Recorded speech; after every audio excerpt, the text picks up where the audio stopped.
JamesAllen.com is the online destination to easily design a customized engagement ring and save up to 50% compared to traditional stores. You pick a diamond, whether it's lab-created or earth-created, James Allen has over 200,000 conflict-free stones. Then you pick your ring setting and metal. And if you need some help, they have real-time diamond consultations available, where an expert can walk you through it all. Get 25% off your order at JamesAllen.com, code podcast. That's JamesAllen.com, code podcast.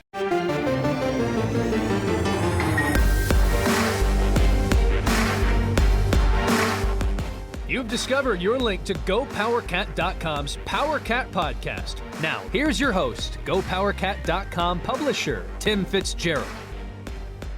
Welcome to the overtime. We're back. We kicked Cole out for being too sensible. No, Cole's not with us this week. Fitz and Zach and Gills as your threesome once again. Dude and Daphne are alongside for the occasional head shake and maybe a bark. I don't know, but they're part of the team. Right, Daphne? Well said. Dude's over there having a modeling pose on the couch. Just ridiculous how spoiled these dogs are. Speaking of spoiled, you are too if you go to the fridge. Sounds good to me. They'll scratch you behind your ears and give you alcohol. That's better than even Dude gets around here. Get into the fridge whenever you're in town and make sure you're a loyal listener to the PowerCat podcast. Head on over to Apple or Amazon or wherever you get your music and your podcasts and subscribe to the PowerCat podcast. Get that done. Make sure you hit up our YouTube channel too. Hit the old subscribe button. Get it done, folks. Get it done. And if you're not a subscriber to Go PowerCat, get to it. Get to it. It's going to be a fun football season coming up in the fall, and we'll be along. I think I'm going back out on the road for the first time in 3 years or so since the old diagnosis. Back on the road again. No one cares! Here we go. It's your overtime. Gills with the questions. First question of the overtime is from Wagcat. I haven't been down to Aggieville. He hasn't been down to Aggieville in a few years now. What is it missing most? Wags playing a guitar in a bar. That's what's missing the most. It's changed so much. I've only been back to a couple places since COVID, and it's not the same. And you'll notice when you come back that they're building a garage. Oh my God! Okay, it's happening. It's about all to change. And I mean, I could answer right now, but when they build that garage, we will see if the biggest fear of Aggieville business owners comes to light. They make more money? All of a sudden, franchises have the right amount of parking spots within so many feet of their front door. And does Aggieville go to more franchises? I got you. It's been a fear. I mean, as a former president of the Business Association, I thought getting garages would be something everyone could rally behind. More parking, more customers. But this is where you learn your lessons. You think things are so crystal clear, but someone said, you realize we don't have many franchises down here because so many require X number of parking stalls within X number of feet of their front door to be in a business association or business district like this. Oh, Homer. So, Wags, I guess the answer is after they build that garage, I'll see you at the Aggieville Applebee's. Get some of those starters, maybe get some baby backs, slam them down. Chili's, I want my baby back ribs. I want my baby Chili's baby back ribs. Barbecue sauce. I want my baby back, baby back, baby back. I want my baby back, baby back, baby back. I want my baby back, baby back, baby back. Aggieville's really going to become different districts, and it has to many degrees. There's going to be the college bar part of it, which really, those exist now, and we always knew that. But there's also the adult parts, and it's become more and more watered down because of the emergence of downtown. And there's some really nice bars, restaurants downtown now. So a lot of my demographic, Wags, your demographic, now that you're in the old club, have moved downtown and has hurt Aggieville businesses. Retail's virtually gone unless you want to vape or you want to buy incense. I don't know why you need incense. So many people buy incense in Aggieville. What was that before, Zach? Yeah. I've never understood that.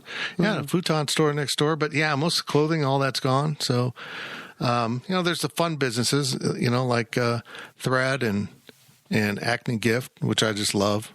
kind of local fun businesses. There's Rally House, which isn't really local, but... And they carved more Rally House out.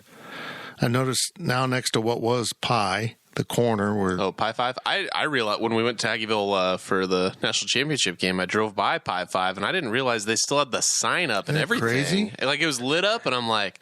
They have it's like been closed $10 for 2 buckets years on Wednesdays now. or something that's still on the window, too. That's weird. But now the space that's next to it is now a business front they're trying to rent out. Thought that was interesting. So I'll be intrigued to see what happens when they build the first of the 2 garages they're going to have in Aggieville.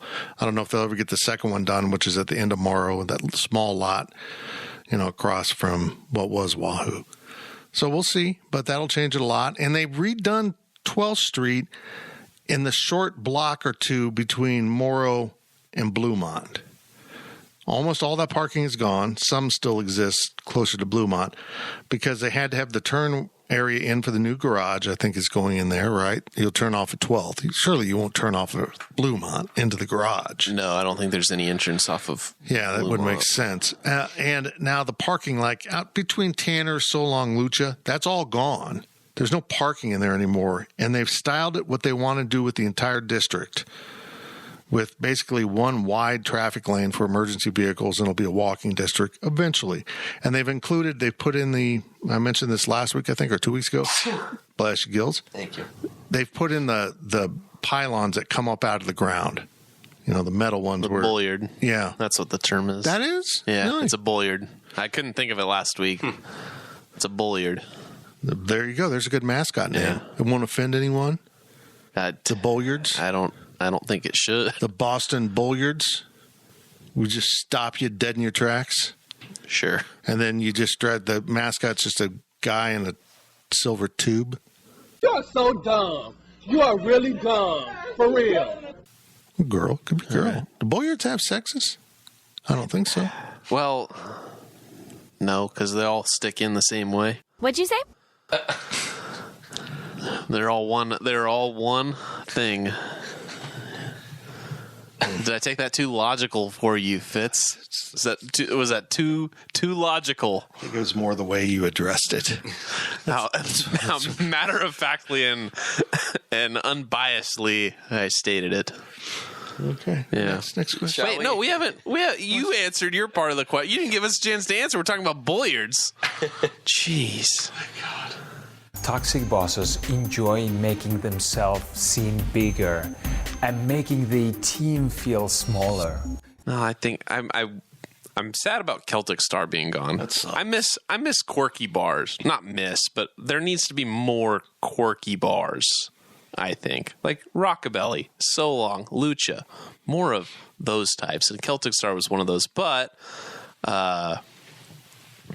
Johnny Cause, I think, they're moving Shot Stop and Bomb Bar elsewhere, and I think they're going into where Celtic used to be. Mm-hmm. It's interesting. I'm kind of sad right now that half of Aggieville Bars basically is closed because House Party's gone.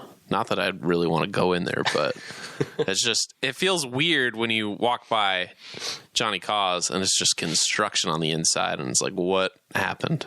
So is it coming back? Or Yeah. Okay.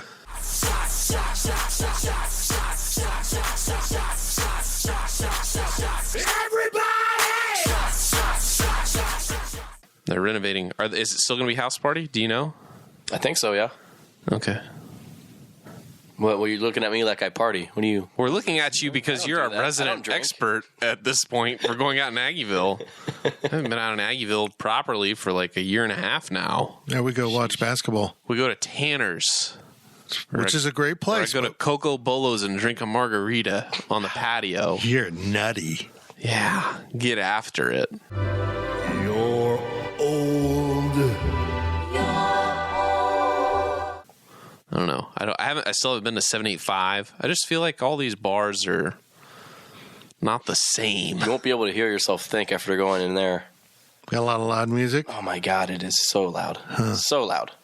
But is it fun?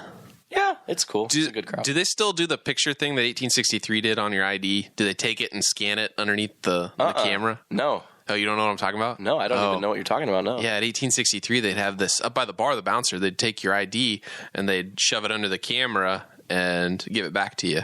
So they recorded everybody's IDs that came in. Interesting. Why?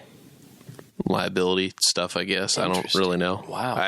I wasn't a fan of it, but it didn't stop me from ever going there. Not that I ever went there that much, but it was the only place that ever did it. I mean, it's like scanning an ID. I mean, it's just weird. Bizarre. But yeah, I want more quirky bars. This whole thing, and we look at it, from our perspective, how it impacts Manhattan, but, all over the place. Actually, I think Manhattan has survived COVID pretty well. In terms of local bar businesses not going under. It's surprised me a little bit. I thought more would go under. The ones that went out of business went out pretty quickly at the beginning. Yeah, they were already teetering. They were already teetering, and that was just the final blow. And they pretty much know, a 15-day lockdown, we're not making it, let alone a year. Surprisingly, everybody else has done. Yeah, I mean, people. That's what I love about local businesses here, particularly Aggieville, because I was part of that culture, and those are my friends. How creative and resilient they are. I'm a big fan of Annie Mays and Jeff over there, and they started selling. They really went heavy into the liquor to go, which you could do in Kansas during the lockdowns. So Becky and I'd swing by and do their walk-up window and pick up some blackberry smash whiskey, or she would get mojitos that were really cool. I can't remember exactly what flavor they were, but because that's not my thing. But yeah, it was cool. The people were resilient and found a way to get it done and pay the bills. But they suffered. They really did. And I'm telling you, if you're sending a kid to school or you have a kid coming to school and they're going to want to work, this is a prime time. Everyone needs to ramp up right now to get back to being 2 a.m. bars.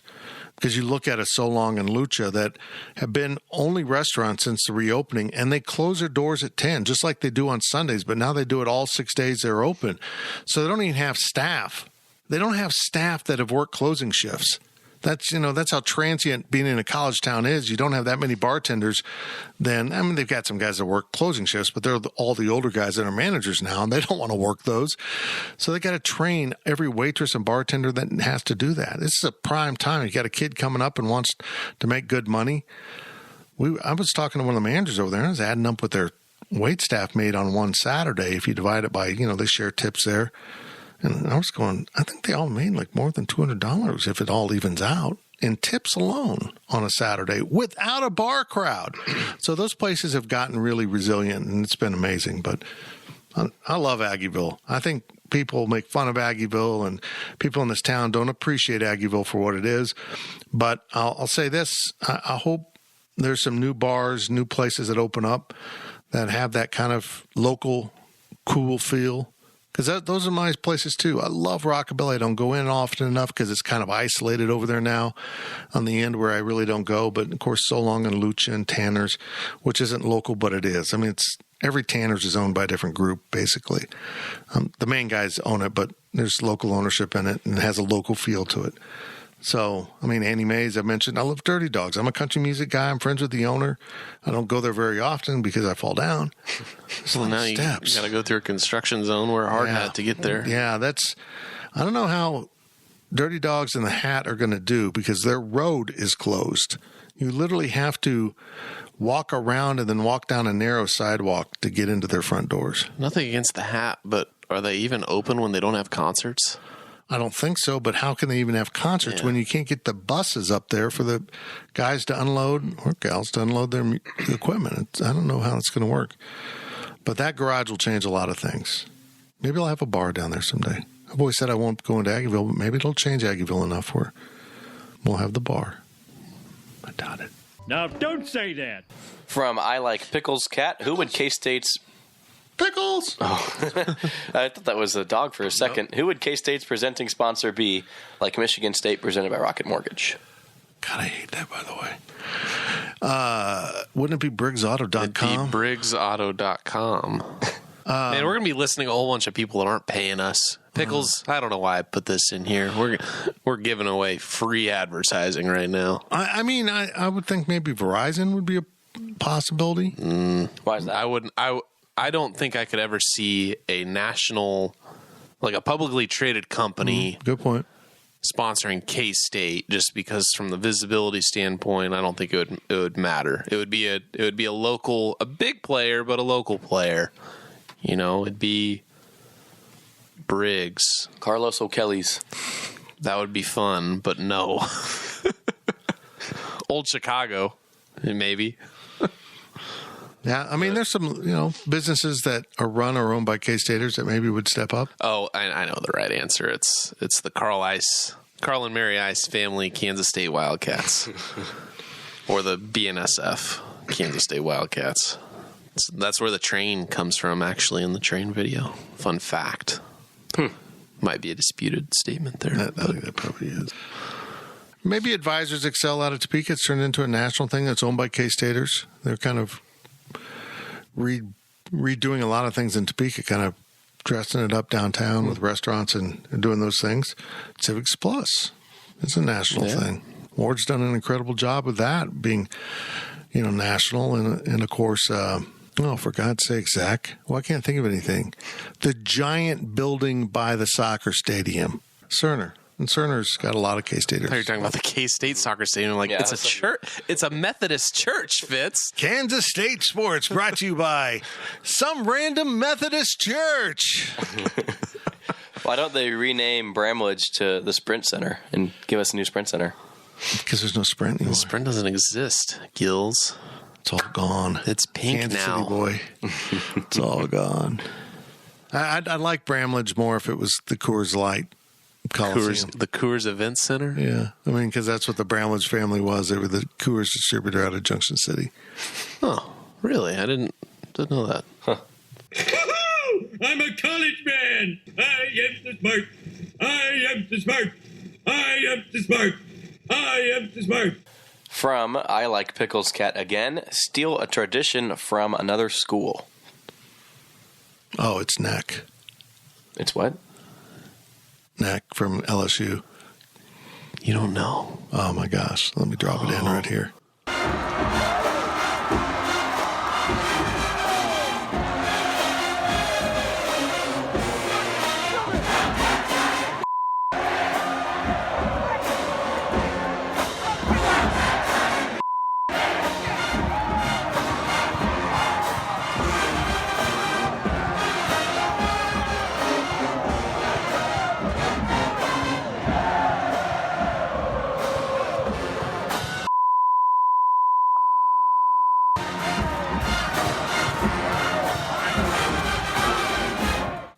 It would make chanting to other songs seem like kids play.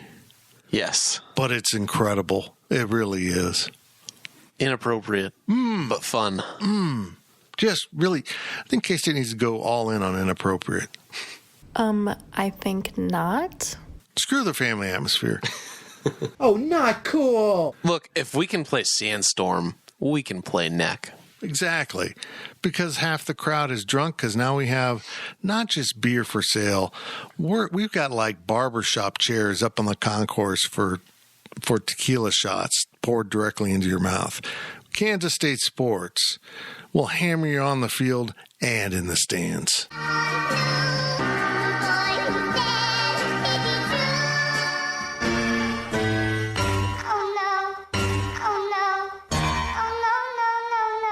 Do you think that Casey Scott and Gene Taylor have sat in a boardroom with a bunch of other K-State people and somebody uttered the phrase talking about Sandstorm? Well, at least it's not Neck. That's why they need me. What? Well, at least it's not Neck. And Gene's probably like, well, you got a good point. Let's use it sparingly. Just go all in. Just go for it. Put a little adult content like your a CD right there. Parental advisory. K-State games included chanting of obscene phrases and words. I wouldn't even say it's PG-13. No, that's R. Not Neck. No, that's R-rated. It's badass, though. I like about it because they usually play it like late in the game or something. So pretty much, what are you going to do? Get offended and leave? The game's almost over. What else? I think I like pretty much every other Big 12's fight song better than K-State's. But I think that's just familiarity. I think K-State's K-State's got a good fight song, and Wabash being a secondary fight song, I think that's cool. Wabash. Yeah, that's fair. If you've ever heard Texas Tech play their version of Wabash, you know K-State got it right. Or even Texas. Yeah. Yeah, I agree with you there. I like Oklahoma State and Oklahoma's songs, especially their secondary songs. Oklahoma's gets so annoying, though. They play it every 4 seconds. I'm not talking about Boomer. I'm talking about the secondary song. Like that they sometimes play. Whenever they're taking a break from Boomer Sooner, it's that one. And it's a banger. I love it. It was whenever OU would kick off on NCAA football, they'd play the secondary song because that's just how NCAA football worked. And it was, I love it. Gills, you guys? As far as stealing those, though, I don't know if I'd steal them.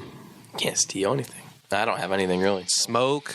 Putting an actual decal on the garage door. Yeah, they got to dress that up. It's embarrassing. They got to dress that up. Shouldn't even be a garage door. Or they could do the Ron Prince thing and put a little, a vinyl extra garage door that would open up at the same time.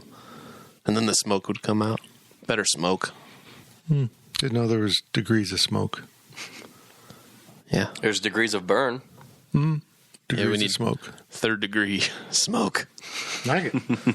From Files, is there a decent Italian, not I-talian, Italian restaurant in Manhattan? Now there is. Yeah, Nico's. It's delicious. Same people from Martinelli's. I should have put this up in the Aggieville questions. I was just going down the list.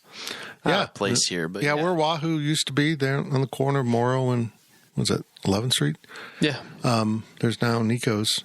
Little Italy. It's very good. It's like he said, Martinelli's based out of Salina. It's their recipes. Former employee owns it. It's good stuff. It's legit. Everything's the same except the bread. Really? I think they get the bread from Merdina's possibly, like the bakehouse. But everything else basically the same. Had it the other night. Very delicious. Their chicken parm, shout out to Brett Regan, it's just unbelievable. It's so good. I don't understand what they do to it. It's just, it's delicious. Yeah.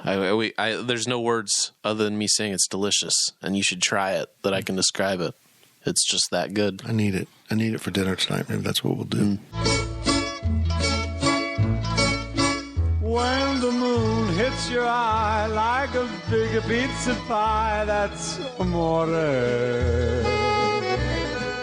No broccoli in the Alfredo sauce, though. I don't like that. It's weird. Boo. You like broccoli? Yeah, I do. What a freak. It's good in pasta. So other than Olive Garden, though, that's pretty much it, right? Yeah. There used to be a couple small ones, but now, yeah, they're... Like Bella's? I don't know if that exists. Yeah.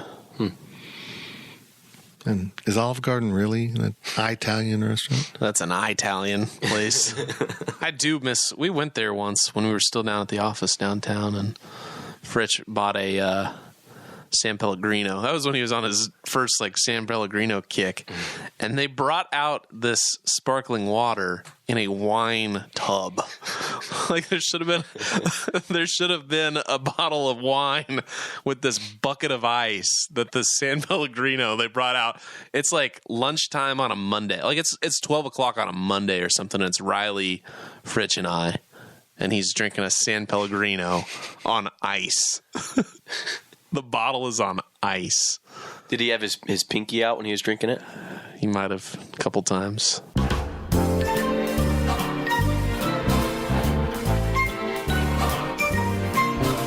You love the meal, the fancy feel, the showbiz stories while you eat your veal. It's family dining with a mobster feel at Frank Sinatra's restaurant. The humans will be right back. Hey, I'm Ryan Reynolds. Recently, I asked Mint Mobile's legal team if big wireless companies are allowed to raise prices due to inflation. They said yes. And then when I asked if raising prices technically violates those onerous 2-year contracts, they said, "What the f*** are you talking about, you insane Hollywood ass?" So to recap, we're cutting the price of Mint Unlimited from $30 a month to just $15 a month. Give it a try at mintmobile.com/switch. $45 up front for 3 months plus taxes and fees. Promo rate for new customers for limited time. Unlimited more than 40 gigabytes per month. Slows full terms at mintmobile.com. Selling a little or a lot? Shopify helps you do your thing, however you cha-ching. Shopify is the global commerce platform that helps you sell at every stage of your business. From the launch your online shop stage, to the first real-life store stage, all the way to the did we just hit 1 million orders stage. Shopify's here to help you grow. Whether you're selling scented soap or offering outdoor outfits, Shopify helps you sell everywhere. From their all-in-one e-commerce platform to their in-person POS system, wherever and whatever you're selling, Shopify's got you covered. Shopify helps you turn browsers into buyers with the internet's best converting checkout. 15% better on average compared to other leading commerce platforms. And sell more with less effort thanks to Shopify Magic, your AI-powered all-star. Shopify powers 10% of all e-commerce in the US. And Shopify is the global force behind Allbirds, Rothy's, and Brooklinen, and millions of other entrepreneurs of every size across 175 countries. Plus, Shopify's award-winning 24/7 help is there to support your success every step of the way. Because businesses that grow, grow with Shopify. Sign up for a $1 per month trial period at shopify.com/Odyssey Podcast, all lowercase. Go to shopify.com/Odyssey Podcast now to grow your business, no matter what stage you're in. Shopify.com/Odyssey Podcast.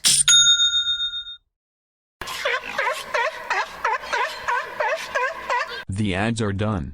Speak Humans. From Wagcat, who is one K-State coach you would have loved to see coach a different sport? I'd love to see Bruce Weber coach football. Just seeing him yell at players to hit each other. Yeah. Well, give that to me. Can you imagine Frank Martin coaching football? He'd explode. He'd be a good football coach, too. He'd be more tolerated as a football coach, I think. I think you're right. I have a feeling Bill Snyder could coach anything. I really mean that. He's just kind of got that coaching formula down. I mean, he used to coach swimming, for God's sakes, back when he was a high school coach. I mean, I think at certain levels, coaching is, about instruction of, very fundamental things and work ethic, which I think he's got down. It's weird to me thinking of Bill Snyder as a coach. I don't know if this is the same for you guys, but I can't picture him giving actual coaching advice to somebody.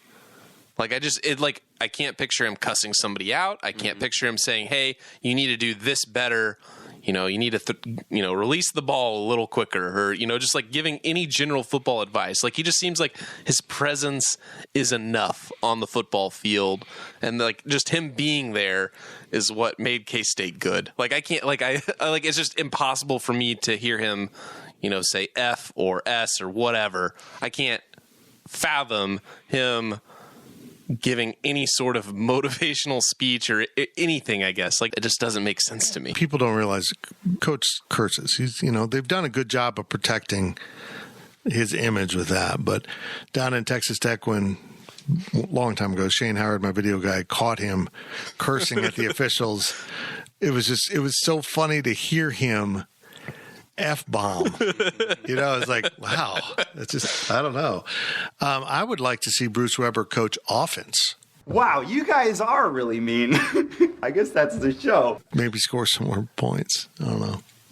I'll take a jab at a couple players. I'd like to see Gibson and DJ Johnson go play football and see how they could go at tight end or something. I agree. I think Gip would have been a good tight end. DJ was athletic enough to maybe be a tight end. I'd agree with that.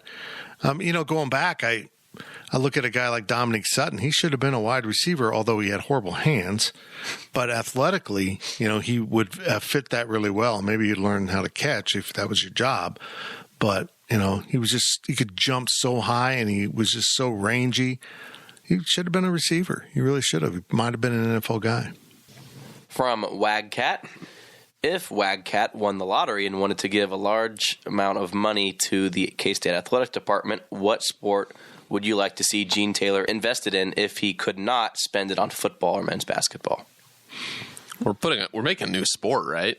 If somebody gives a bunch of money. Well, like I've said, if I won the lottery, I'd invest in volleyball because that was my sport when I was younger, what I was good at. But yeah, I mean, Wagcat seems like a guy that would like to see some young men wrestling with each other. I'm friends with him. I can get away with this. Do some grappling and some singlets. I don't know. What sport? I know mine. Golf. right? No. Well, I mean, I would love to see K-State build a better golf course. Well, anybody in Manhattan build a better golf course that fits the college game better than Colbert Hills. I don't think Colbert Hills is a very good. It's horribly designed for it. It's an amazing course. It's not a good tournament or college level course, in my opinion. And I don't like the training facilities for whatever reason, which is funny because I'm actually considering joining Colbert Hills to play a little golf. Wow, fancy. Because it's baseball card must be worth a lot. Let's see, cut Zach's salary. He's overpaid. Pay him in Mike Trout baseball cards. No, I would build a new auditorium somewhere near the rec or whatever. Make it, public access, but put a swimming and diving team in. Well, you'll have an interesting perspective on this. This kind of spins off that. Should this be something Manhattan's doing? I mean, like I look at Seco Park. Could they build like the type of outdoor facility they have in the park, in the city park now? Just essentially get rid of what they have in Seco, build a big water park with an indoor and auditorium. You've got all the parking there for the football stadium. It makes sense to me to do that there. The city should have done this a long time ago. I agree. The city should have done something. I don't know if they ever will. They built these two they're still under construction. These were voted on, 4 years ago, maybe longer than that. They aren't even open yet. These gyms that are going to be like kind of workout facilities, but not really. Like they're kind of based off of, in Kansas City, if you go to Olathe, they've got a really good like fitness center and kind of community center where you can go and you can join and you can work out, you can play basketball, you can do whatever. It's not going to be anything close to what that is. And that's really what a model community center should be. And that one has a pool in it. These don't really have pools in them, or they aren't going to have pools in them. There needs to be some sort of indoor actual proper pool. But if I'm K-State, they closed the auditorium down. If there's ever going to be a pool again, it probably needs to be at the rec or nearby with athletics. And why not somebody just come in and say, hey, here's a bunch of money, build a pool, and then create a team, because you really have a decent chance at winning some championships in the Big 12, because there's 3 teams maybe right now that have swimming and diving. I think you got TCU, Texas, and KU maybe. There's like nobody. You can win a Big 12 championship easy if you just get the right swimmers and the right staff. Gills, you got any thoughts on this sport? Cricket.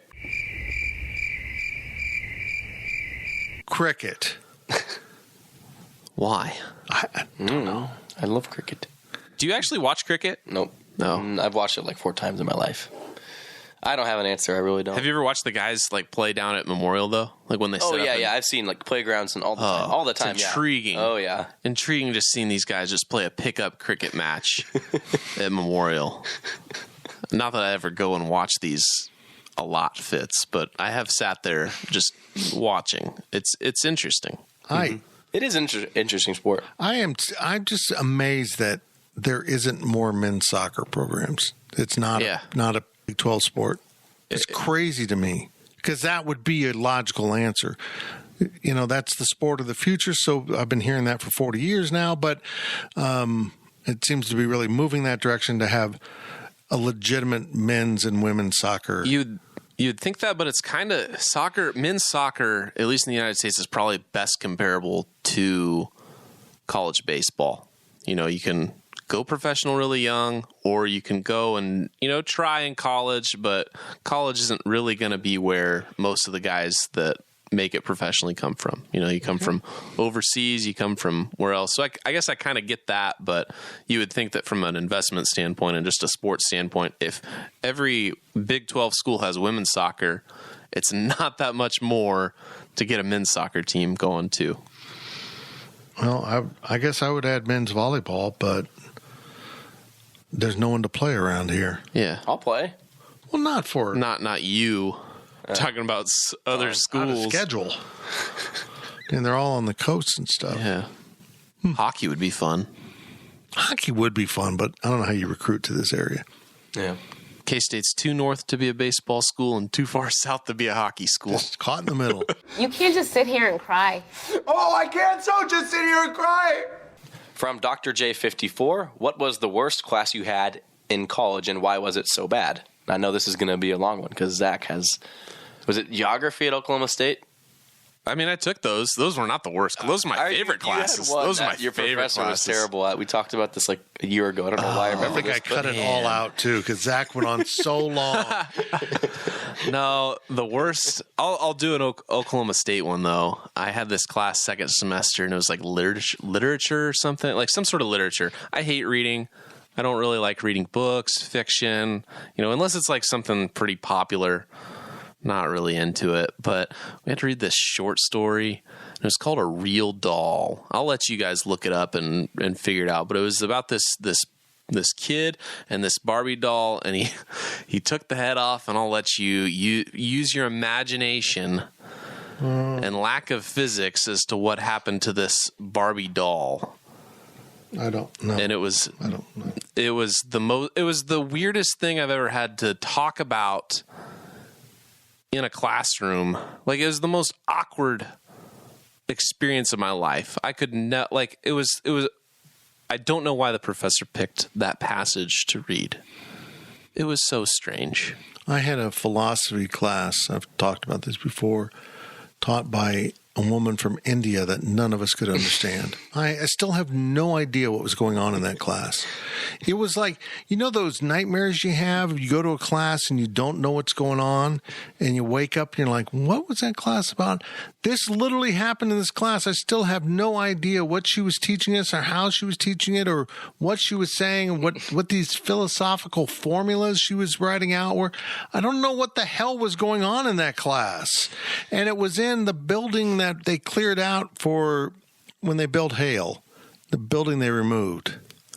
What? There was a little building that they sat next to the Farrell Library that they took out when they put in Hale. It was in the basement of that building. It was in an awful little mini, theater room. It was awful. It was just the worst class.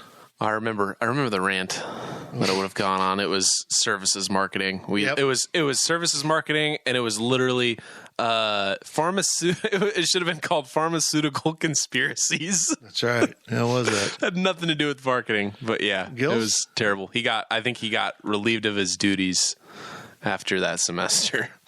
Maybe if we have a lot of time, we can hear the full story again. No. Paula V. Slawanti, I think was her name, and it was like what you just said, Fitz. It was Stats 350. Couldn't understand a word that she was saying, and I had no idea what was going on the whole time. So, yeah. I mean, I've had a few professors that are from, I think, Swinder Jonda, if anyone knows who he is, a younger listener. He's awesome. He's an Indian guy, and I could understand him. He's great, but there's the other ones that don't speak any English. I'm like, I don't know what you're saying. I can't learn anything from you. It bothers me. It does. I mean, you should be able to understand your instructor. Yep. I mean, if it's a language class, I get it. But if you're trying to teach me something else and I can't understand you, I'm going to get frustrated. From Chris66204, would you rather get your entire body below the neck waxed or take an MLB changeup to the ribs/back, let's say 86 miles per hour, but not on the spine, but in the muscle/fat?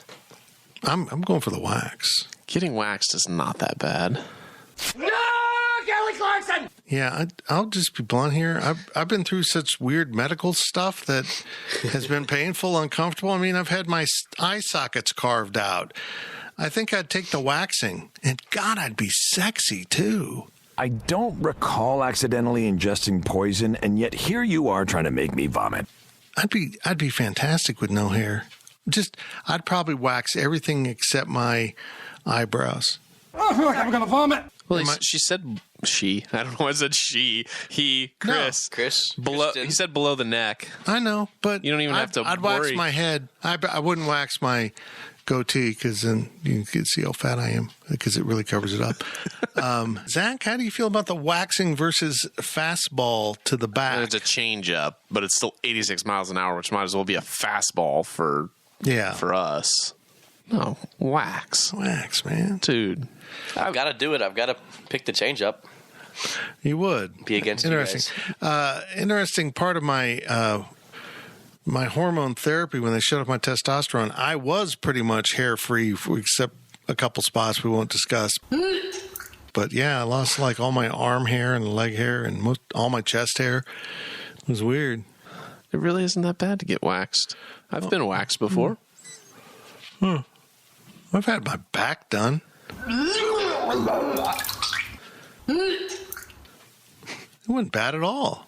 Yeah, just don't go for a small Russian woman with rough hands. That's just a good life. Hi, my name's right there. Olga. Take your shirt off. Take your shirt off. I am going to use wax, but not enough. Just slowly pull your hairs out. Slowly. Tweezers. My teeth. I'm Olga, the teeth wax puller. Oh, boy. Fellas, we're broken. We need to change. Alrighty. Yeah, alrighty. Let's move on. Last question of the podcast from Chris66204. As we approach the 4-year anniversary of the Fire Festival, A, briefly describe the festival you would like to produce and, of course, attend, location, types of entertainment, etc., and B, briefly describe how it would go horribly wrong and whether you would go to jail for fraud or negligence or etc. You're more up on this than me. Go. I don't know what I mean, obviously you got to make it in some, you basically just do the Fire Festival again and just try not to have cheese sandwiches, right? No, fill people in. Most people don't know what the Fire Festival is. So the Fire Festival, there's this guy named Billy McFarland and then Ja Rule. They got a whole these influencers to promote this festival called the Fire Festival down in the Bahamas. You'd fly down, it was relatively cheap to go for an concert, all expenses, meals, lodging, everything covered down in the Bahamas, but they didn't really have enough money to do it, and it turned into a disaster. They were like FEMA tents, there were cheese sandwiches. It ended up getting canceled as it happened. It all unfolded on social media. Basically, what broke it was there was this picture of a cheese sandwich that was given to, this food to someone, and that was what tipped everything, and it was just a giant meme at that point. So that is the Fire Festival. It happened in 2017. Billy McFarland is in prison for 7 years. There was another individual, I think his name's Andy King, who was requested to do some stuff for some water that I'm not going to get into, but he was requested to do, and he was prepared to take one for the team to get this water out of customs down in the Bahamas. Well, yeah. I probably would have a country music festival. Go with me on this. I would set it up at like Tuttle Creek. We have a big stage and a big area. And bring in some nice acts, pretty mediocre acts earlier in the day, and then it would just rain every year. It just rained, turned into a big mud pit. It would smell like manure and mud out there, and we'd tear the crap out of the park every year and then have to redo it. That's pretty much I'd probably question. Yeah, if you probably would run this for about 20 years in the same spot, roughly, right? Would you get early on some different acts? Like maybe like a ZZ Top or even like Jeff Foxworthy or something, just to mix it up, and then slowly you'd get some like lesser acts, and then it would just kind of become like 1 year, the under the third or fourth person down the list would be there 1 year, and then a couple years later they'd be like the Saturday night headliner. Right, that's exactly what I'd do. I'd bring in like a Leonard Skinner 1 year, even if it's the reinvented one. They were still entertaining, and but pretty soon it would be a guy you've hardly ever heard of as a headliner. That's how I'd do it. Yeah, and then I'd move it to a town that nobody wants to visit. And then you get rid of one of the days, probably at some point. Yeah, I'd clearly get rid of like the last day. Yeah, because people would just wanted to leave town, so I would just get rid of an entire day and then still charge the same price. That's what I'd do. But eventually, I'd just move it to a motorsport park. Because in the other place, it's not going to rain. It won't rain over there. And I'd probably move it to a place with no trees. Because who needs shade in August or July or June, whenever it is. Yeah. Would you call it like Country Rumble or something? No, probably something to do with, more of a country theme, like a showdown, country roundup. So I don't know. I can't come up with Prairie Thunder. Man, that sounds like a good wrestler name. Guy comes out, cowboy hat, Prairie Thunder. And then he farts a lot. Would you ever get somebody that has a song about a red drinking vessel, but then he forgets the words to his song? Would you get one of those? Well, I wouldn't require any of the big stars. I'd pay them like $1 million or so, and they wouldn't be required to remember the lyrics to their own songs. And even forget their lyrics, even though their stage manager taped the lyrics to the floor, like the runway stage. Yeah. So you had the lyrics right there, but you still wouldn't remember. Let's hypothetically saying there was a song about a road solo cup. Or maybe your first big hit, like, it was about a cowboy and you didn't remember those lyrics either. I don't know. That's probably what I would do. That was just too much fun. I can't think of anything else. It's amazing when I look back at the things I saw at Country Stampede when it was first starting up. I mean, I saw Tim McGraw and Faith Hill on the tour in which they met and fell in love, but they were like a 6 p.m. act. I saw Kenny Chesney play at 2 before he was anything. But now a guy like Kenny Chesney, if he had a hit like, Do You Think My Tractor's Sexy? If he had that one hit, he would be the opening act for the headliner. That's how far off the talent has dropped.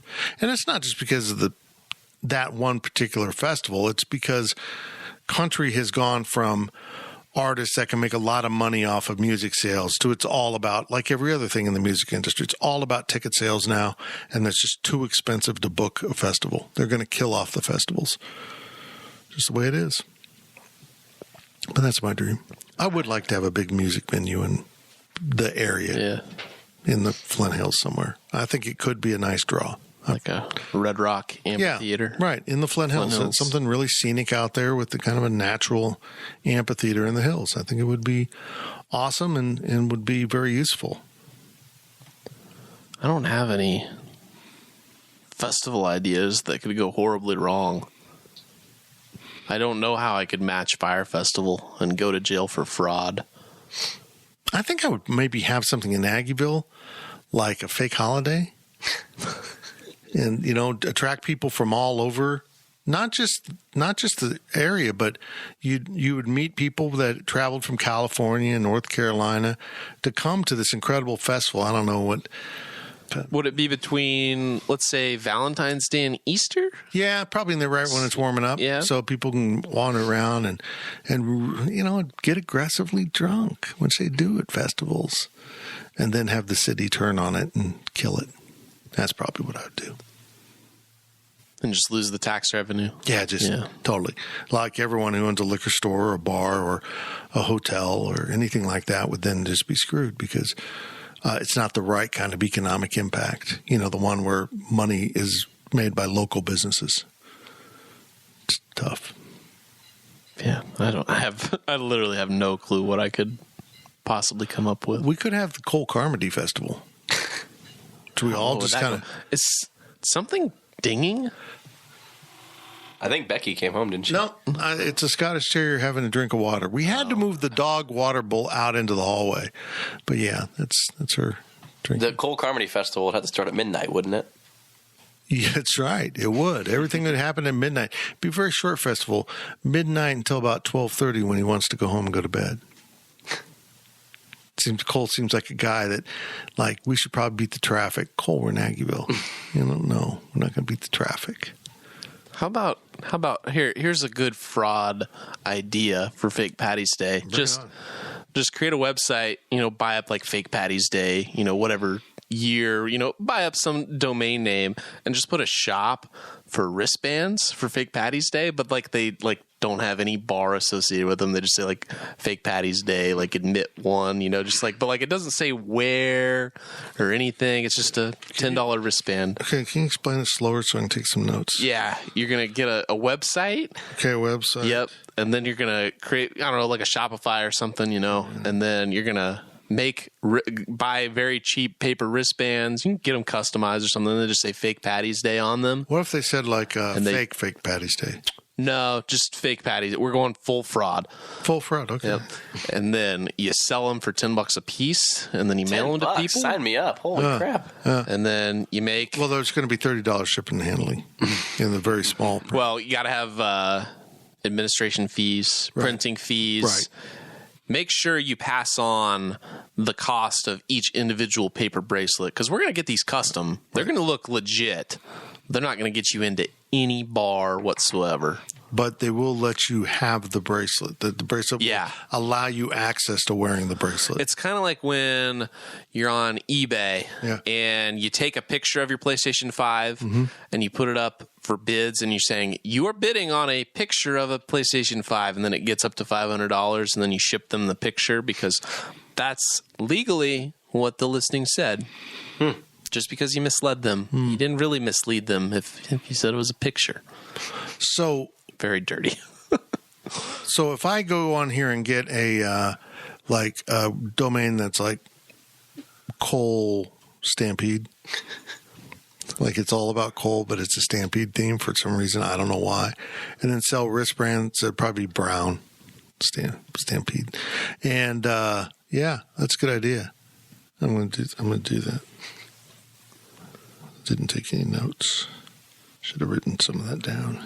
So it's going to be coal themed? Yes, all going to be. We're going to frame him. So it's going to be kind of like Blue Mountain State with Thadland. We're going to frame Cole for all of our crimes. Yeah, Cole's going to be wanted by the end of this association with GoPowerKit.com. Yeah, he's going to regret this a lot. Like everyone listening to this regrets it. Yeah, that's it for the overtime. Dude fell asleep, man. Who could blame him? We wouldn't. That just went to hell. Huh. We'll try harder. Probably not next week, but eventually.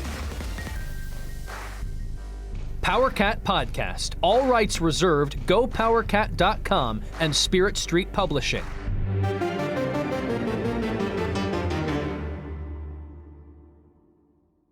With Blue Link Plus, you can access your Hyundai Tucson Limited remotely. Doors unlocked, temperature set, lost car found. There it is. Get complimentary class-leading Blue Link Plus. Call 562-314-4603 for complete details.